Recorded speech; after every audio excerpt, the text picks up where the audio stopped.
Presiden Prabowo Subianto rencananya akan melaksanakan sholat Idul Fitri di Masjid Istiqlal besok.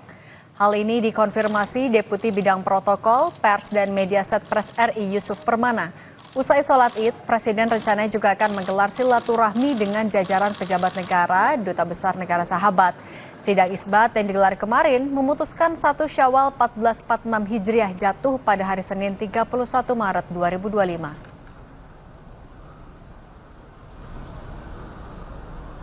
Insya Allah 1 Syawal 1446 Hijriah, Bapak Presiden Republik Indonesia Prabowo Subianto akan menunaikan sholat Idul Fitri di Masjid Istiqlal. Setelah sholat Idul Fitri selesai, beliau akan menuju Istana Merdeka untuk melaksanakan acara gelar geria.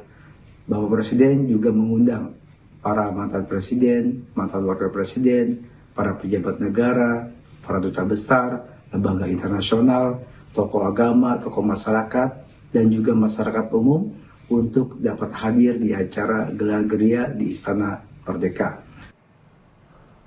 Direktur Penerangan Agama Kemenak Ahmad Zayadi mengatakan Presiden Prabowo Subianto akan masuk ke Masjid Istiqlal lewat pintu yang berbeda dengan tamu undangan dan masyarakat umum.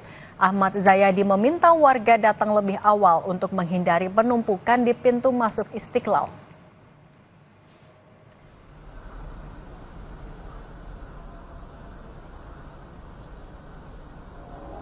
Yang berikutnya insya Allah nanti tamu undangan saya kira memang akan sangat banyak yang hadir.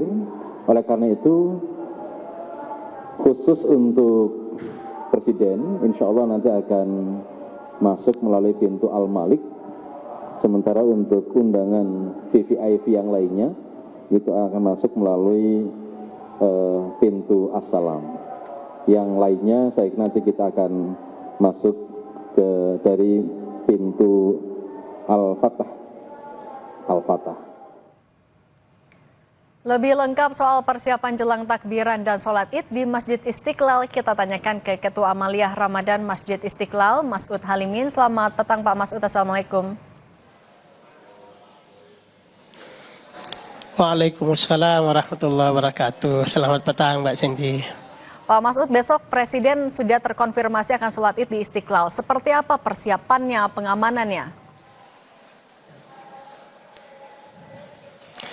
Ya Alhamdulillah, tadi siang sekitar jam 13.00 kami sudah melakukan rapat koordinasi dengan pihak Kementerian Agama, dengan pihak pengamanan semuanya dari Polres, Polda, kemudian juga dari pihak TNI, kemudian juga dari pihak wilayah, kecamatan, Sawah Besar. Kita sudah melakukan rapat koordinasi untuk persiapan kedatangan Presiden dan Wakil Presiden besok insya Allah, dan tamu-tamu serta jamaah semuanya akan ikut melaksanakan sholat Idul Fitri. Selain Presiden dan Wakil Presiden, ada lagi Pak pejabat yang terkonfirmasi?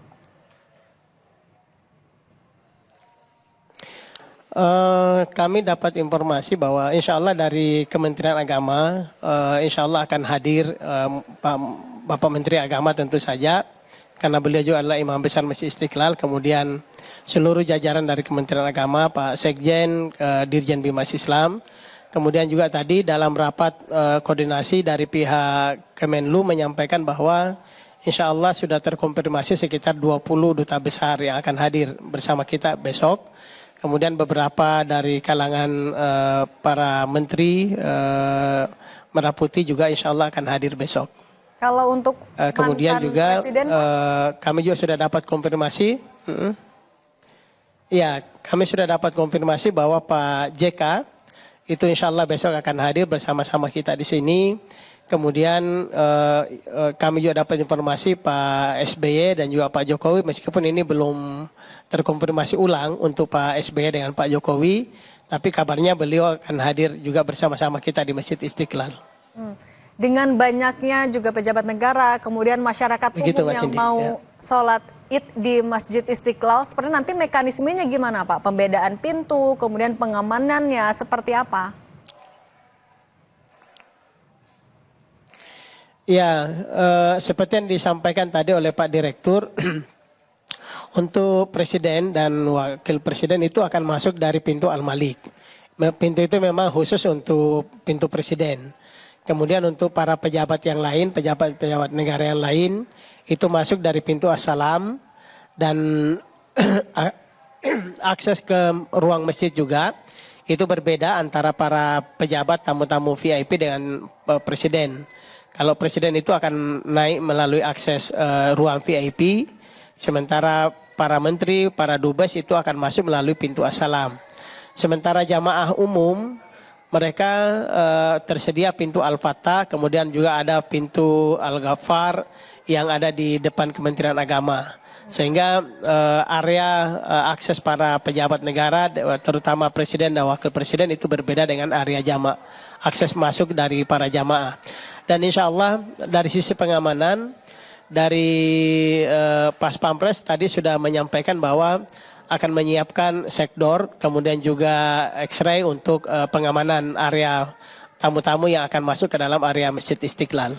Insya Allah seluruh kalangan terlibat dalam proses pengamanan ini dan insya Allah besok berlangsung dengan aman dan lancar insya Allah. Pak Masud, kapasitas di Masjid Istiqlal Itu, sendiri bisa menampung berapa banyak jamaah umum Pak? Dan juga antisipasi kalau misalnya jamaahnya ternyata banyak sekali, seperti apa? Ya, secara keseluruhan Masjid Istiqlal ini kita bisa menampung 200.000 jamaah di dalam dan di luar area masjid ya. Jadi dari jumlah 200.000 jamaah itu memang setiap waktu pelaksanaan sholat Idul Fitri ataupun sholat Idul Adha, memang jamaah kita selalu sangat penuh, tapi insya Allah semuanya bisa tertampung dalam area Masjid Istiqlal, baik di dalam lantai utama maupun di area luar Masjid Istiqlal. Dan semuanya sudah terpolakan karena kegiatan sholat Idul Fitri dan Idul Adha ini kan sudah berlangsung setiap saat. Jadi teman-teman panitia, kemudian baik dari Kemenak maupun dari pihak Istiqlal, kita sudah punya pola bagaimana mengatur alur kedatangan jamaah maupun alur keluar jamaah setelah pelaksanaan sholat Idul Fitri. Insya Allah besok berjalan dengan lancar, dengan aman. Insya Allah. Kalau untuk takbiran nanti malam Pak, agendanya di Masjid Istiqlal seperti apa juga? Iya, nanti malam insya Allah takbiran akan dipimpin oleh Pak Menteri Agama, Imam Besar Masjid Istiqlal, Profesor Nasaruddin Umar. Dan juga insya Allah akan dihadiri oleh Pak Menko PMK. Tadi kami sudah dapat konfirmasi beliau akan hadir untuk bersama-sama kita takbiran malam ini. Dan biasanya juga prosesi takbiran di Masjid Istiqlal itu diikuti oleh masjid-masjid di seluruh Indonesia dan juga di ASEAN ya. Beberapa negara-negara sahabat di ASEAN juga ikut bersama-sama kita untuk melaksanakan takbiran. Acara takbiran nanti malam seperti biasa itu akan ada rampak beduk yang dimulai oleh Pak Imam Besar, kemudian dilanjutkan oleh para tamu-tamu dan juga tim rampak beduk yang sudah kita siapkan. Seperti itu Mbak Cindy. Kalau imbauan Pak untuk masyarakat jamaat umum yang besok akan sholat id di Masjid Istiqlal, apa saja boleh disampaikan Pak? Iya, ini karena jamaahnya insya Allah akan sangat banyak ya. Jadi ada beberapa poin yang perlu kita sampaikan di awal tentang kedatangan jamaah ini. Yang pertama, kita harapkan jamaah tidak terlalu banyak membawa barang. Karena kalau terlalu banyak barang yang dibawa itu akan menghambat arus masuk ke Masjid Istiqlal karena harus melewati pintu X-ray-nya. Biasanya yang lama itu kalau barangnya banyak maka itu lama di pintu X-ray. Tapi kalau hanya bawa sajadah, alat sholat biasanya lebih cepat. Yang kedua, kami harapkan para jamaah membawa kantong plastik sendiri untuk sendal. Supaya sendalnya lebih aman, lebih tertib dan juga lebih bersih.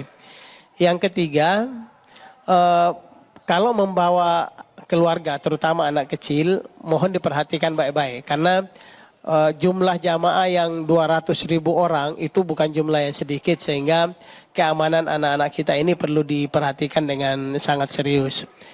Yang keempat, kami juga berharap jamaah kalau bisa datang lebih awal. Salat Idul Fitri ini akan dimulai di jam pukul 7 pagi. Insya Allah tepat pukul 7 kita ada mulai salat Idul Fitrinya. Sehingga kita harapkan jamaah bisa datang lebih awal supaya pengaturan safnya, posisi-posisi jamaah ini bisa lebih baik. Kemudian dari parkir, ya. Silakan boleh dilanjutkan Pak, singkat. Kalau dari parkir kita sudah menyiapkan area, ya. Untuk parkir kita menyiapkan banyak area di sekitar masjid. Ada di gedung Pertamina, ada di Bekang, ada di di Santa Ursula, Santa Maria, di katedral, sehingga para jamaah nanti bisa melakukan parkirnya di sana selain parkir basement yang ada di Istiqlal. Insya Allah parkir ini tersedia dengan baik. Insya Allah. Baik, Pak Masud Halimin, Ketua Amaliyah Ramadan Masjid Istiqlal, terima kasih sudah berbagi di Kompas Petang. Saya selalu Pak. Assalamualaikum. Perayaan Idul Fitri atau Lebaran menjadi momen penting bagi masyarakat Indonesia. Namun Lebaran tahun ini berlangsung di tengah gencarnya kebijakan efisiensi pemerintah dan kelesuan ekonomi. Catatan Kompas TV akan mengulasnya sesaat lagi.